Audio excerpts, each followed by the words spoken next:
Welcome to our project, Sous-Vide, the perfect heat reaching the heart of the steak. Here is our project roadmap. First, we will define the specific heat transfer problem inherent in sous-vide cooking. Next, I will explain how we modeled this using 3D partial differential equations. Then we will move on to the optimization phase, where we calibrate unknown parameters based on empirical data. Finally, I will present the results, which provide a predictive guideline for optimal cooking times. First, I would like to address why a 3D numerical approach is necessary for this problem. In traditional pan frying, heat is primarily transferred from the bottom surface, so a 1D analysis is often sufficient. However, in sous vide cooking, the meat is completely submerged in water, meaning heat enters from all directions simultaneously. Therefore, to accurately predict the internal temperature distribution, solving the full 3D heat equation is essential. It is also important to distinguish sous vide from boiling. Boiling occurs at 100 degrees Celsius and involves chaotic convection and phase changes. In contrast, sous vide takes place in a vacuum-sealed bag within a water bath, where the water and target temperature are the same. This creates a closed system with no mass transfer, allowing us to ignore complex phase changes and model the process as a pure conduction problem, ensuring a stable solution. Now let's look at the mathematical modeling. We use the 3D heat diffusion equation as our governing equation. The key component here is the boundary condition. The surface of the meat is not at a fixed temperature. Instead, it is where external convection from the water balances with internal conduction.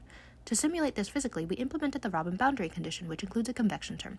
Here we defined H sub F as the effective heat transfer coefficient, which accounts for the thermal resistance of both the vacuum bag and any air gaps. Next, I will explain the physical properties and simulation conditions. We modeled the meat as beef tenderloin and approximated its geometry as an ellipse to closely mimic the actual shape of a steak, rather than using a simple rectangular block. The initial temperature was set to 5 degrees Celsius, assuming a refrigerated state.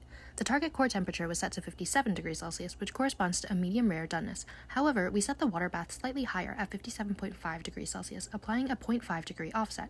This is because if the water temperature is exactly equal to the target temperature, the heat transfer rate approaches zero as the temperature rises, meaning it would take an infinite amount of time to reach equilibrium. Therefore, we introduced this small offset to ensure the target temperature is reached within a realistic cooking time. Finally, standard literature values were used for thermal properties such as thermal conductivity and diffusivity. A critical unknown in this analysis is the heat transfer coefficient. H is low for natural air convection, but high for direct water convection. Since sous vide involves water but includes the resistance of a plastic bag, we engineered a logical range for H sub F to be between 50 and 200. We will find the exact value that aligns with the empirical cooking data in this range. Our project has three main objectives. First, to numerically analyze the transient 3D heat diffusion in beef tenderloin. Second, to calibrate the effective heat transfer coefficient using actual cooking experience rather than relying solely on literature values. And finally, to provide a predictive cooking time guideline applicable to various meat thicknesses. We structured the solver into 4 logical steps to solve the physical problem. First, we performed inverse modeling for parameter calibration. To run the simulation, we needed the effective heat transfer coefficient, which is an unknown parameter. We adopted an inverse approach to find the H value that matches the target cooking time using the secant method. Second is spatial discretization. With the calibrated parameter, we applied the finite difference method to solve the 3D heat conduction equation inside the meat. We used the 3-point central difference formula to approximate the second derivative terms at each internal node. Third is boundary handling. Instead of using a fixed temperature condition, we implemented the Robin boundary condition. This models the heat flux balances at the surface nodes. Finally, we applied time integration. To track temperature changes over time, we used the explicit forward Euler method. To prevent numerical instability which can occur in explicit schemes, we determined the time step dt by satisfying the CFL condition. In this section, we read the input parameters meat thickness and H and assigned a default H value when it is not provided by the user. Here, we defined the material properties of beef and settings, such as thermal diffusivity, thermal conductivity, and initial target and bath temperatures.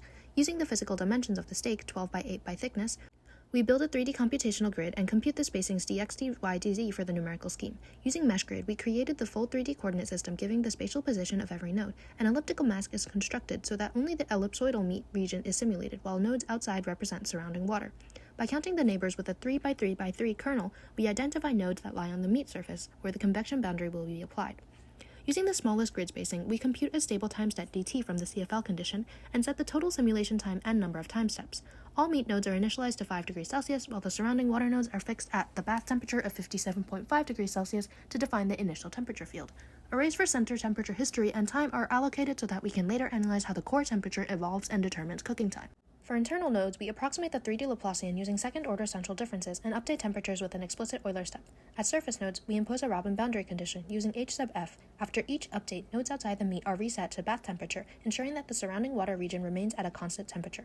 At each step, we monitor and log the sensor node temperature. Once it reaches the target, we record the current time as the cooking time and terminate the simulation. To ensure numerical convergence in our simulation, we set the water bath temperature slightly higher since the meat would require an almost infinite time to reach 57 degrees Celsius as explained earlier. Based on the 3D grid constructed in Section 3 of the MATLAB code, the following animation visualizes how the temperature field evolves over time inside the meat.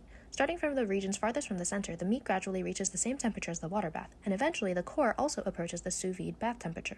In this visualization, lower temperatures are shown in shades of blue, while relatively higher temperatures are shown in shades of red.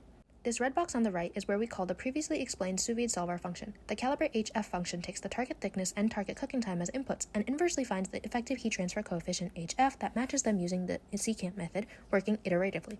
In this section, we set the tolerance and maximum iterations to prevent the code from running infinitely or diverging. We start by calling sous-vide solver with H1 and H2, then compute the initial errors error 1 and error 2 relative to the target time. These initial pairs serve as the initial starting points. Inside the loop, we use the secant formula to compute a new candidate hnew. If the denominator becomes too small, we issue a warning and stop to avoid numerical issues. To avoid non-physical values, if hnew falls below 5, we restrict the search to a reasonable heat transfer coefficient. In the red box, we call our sous-vide solver function to compute the cooking time for this h, then to find our new error. At each iteration, we print and store the current h cooking time and error. If the error falls within the tolerance, we return the optimal HF and exit. If not converged, we shift the points forward so that they become the input to the next secant iteration. We started from the empirical observation that a 3 cm steak typically takes about 50 to 60 minutes to cook. We then varied the target cooking time in 1-minute steps over this range and used the calibrate HF function to compute the required HF for each point, which is plotted in the graph on the right. To compute the cooking time for the other circumstances, we needed a representative HF value within the previously discussed range of 50 to 200 watts per meter squared Kelvin. We therefore averaged the calibrated values, obtaining approximately 57.62 watts per meter squared Kelvin, and adopted this as the reference HF for all subsequent simulations. By inserting the average value HF equals 57.62 into the sous-vide solver function and slightly simplifying the code, we finally built a get sous-vide time function that takes the length, width, thickness, and target temperature of the steak and returns the corresponding cooking time. Using this function, we implemented the web-based sous-vide calculator shown on the right. By sliding the controls for length, width, thickness, and target core temperature, the interface dynamically updates and displays the estimated optimal cooking time in real time. Let me first summarize the key achievements of this project. We successfully built a quantitative model of the sous-vide process based on the 3D heat conducting equation. Next, using inverse analysis, we identified the key governing parameter HF as about 57.62 watts per meter squared Kelvin. Finally, we implemented the calibrator parameter in the get sous-vide time function, creating a time prediction calculator that works for arbitrary steak dimensions and target temperatures. Now, I'll briefly discuss the limitations of our model compared with reality. First, material homogeneity. In the model, we assume constant thermal properties, but real meat is a heterogeneous mixture of muscle and fat, which can create local cold spots. Second, idealized geometry. We modeled the steak as a perfect ellipsoid, whereas real cuts have irregular surfaces and varying thicknesses, so thinner edges may cook faster and risk overcooking. Third, the juice factor. Our model assumes a static dry interface, but in practice, meat juices accumulate and form a liquid layer, which can increase the effective heat transfer coefficient over time. So our model is a useful first step for understanding and designing sous vide processes, but fully matching real cooking conditions will require relaxing these assumptions in future work. Thank you for listening to our presentation.